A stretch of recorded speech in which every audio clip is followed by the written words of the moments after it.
then that supreme authority, personified by sound and unseen by eyes, but most wonderful, stopped speaking. Feeling a sense of gratitude, I offered my obeisances unto him, bowing my head. Thus I began chanting the holy name and fame of the Lord by repeated recitation, ignoring all the formalities of the material world.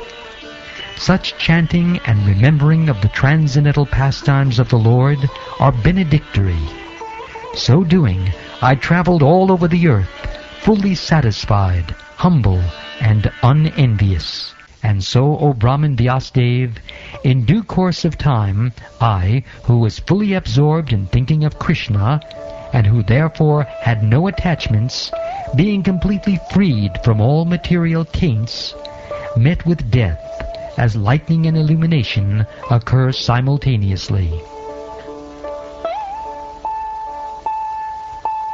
Having been awarded a transcendental body befitting an associate of the personality of Godhead, I quit the body made of 5 material elements, and thus all acquired fruitive results of work, or karma, stopped. At the end of the millennium, when the personality of Godhead, Lord Narayan, lay down within the water of devastation, Brahma began to enter into him along with all creative elements, and I also entered through his breathing. After 4,300,000,000 solar years, when Brahma awoke to create again by the will of the Lord, all the rishis like Marichi, Angira, Atri, and so on were created from the transcendental body of the Lord, and I also appeared along with them.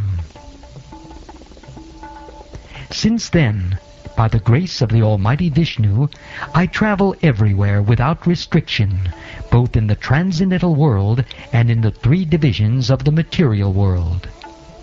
This is because I am fixed in unbroken devotional service of the Lord.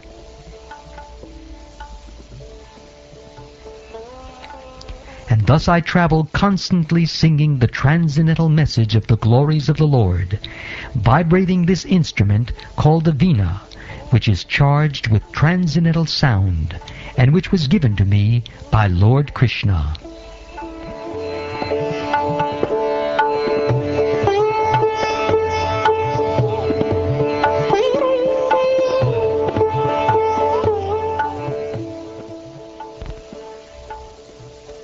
The Supreme Lord Sri Krishna, whose glories and activities are pleasing to hear, at once appears on the seat of my heart, as if called for, as soon as I begin to chant his holy activities. It is personally experienced by me that those who are always full of cares and anxieties, due to desiring contact of the senses with their objects, can cross the ocean of nescience on a most suitable boat, the constant chanting of the transcendental activities of the personality of Godhead. It is true that by practicing restraint of the senses by the yoga system, one can get relief from the disturbances of desire and lust. But this is not sufficient to give satisfaction to the soul, for this satisfaction is derived from devotional service to the personality of Godhead. O Vyasadeva, you are freed from all sins.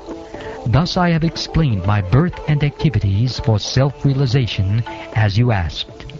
All this will be conducive for your personal satisfaction also.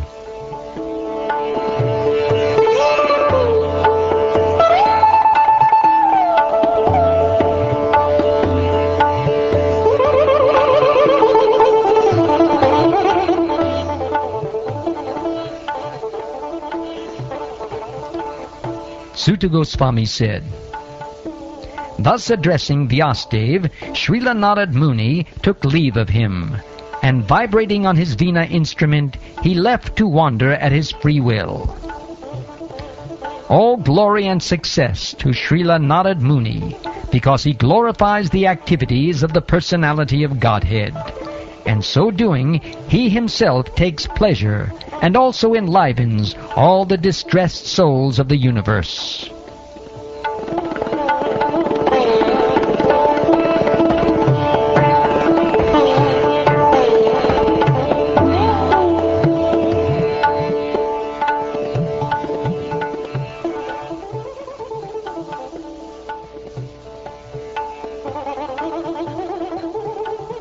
Thus ends the 6th chapter of the 1st canto of the Srimad Bhagavatam, entitled Conversation between Narad and Vyas.